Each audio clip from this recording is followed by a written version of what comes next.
Most pass this Victoria building on Bay Street with nary a second glance. It's a very forbidding-looking building from the outside.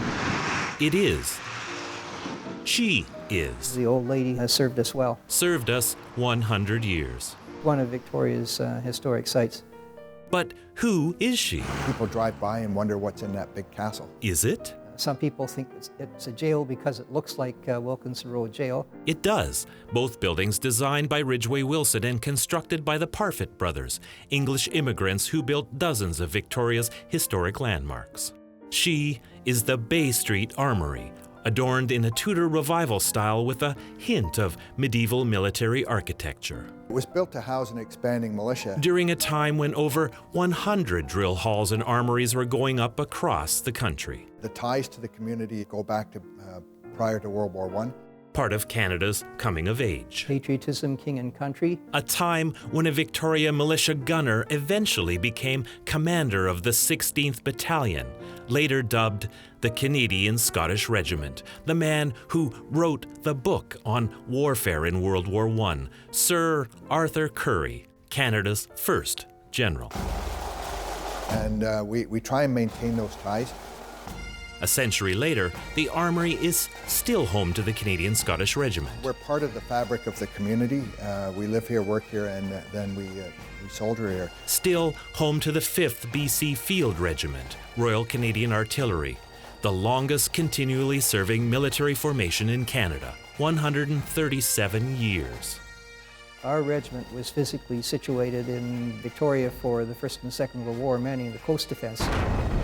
We provided the heavy guns to defend Victoria and Esquimalt Harbor. In 1956, BC's big guns were removed and the 5th became an infantry support regiment.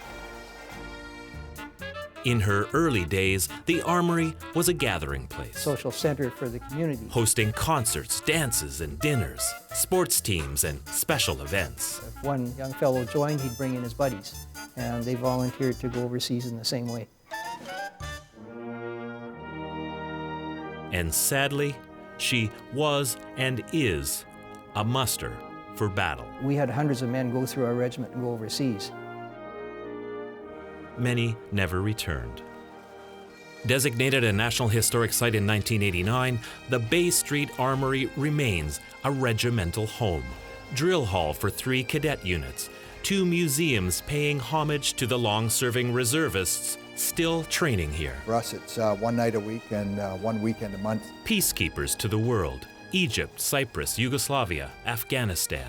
Always ready to help. The snowstorm in '96. They provide disaster relief here and across the country. Today, she still stands proud. But her future, perhaps somewhat shaky. She's getting old. For the time being and the foreseeable future, we're going to be here. Her next century, uncertain. Nevertheless, the Bay Street Armory will continue serving those who serve their country. And now, you know a little about that castle on Bay Street. In Victoria, I'm Paul Beilstein for ShawTV.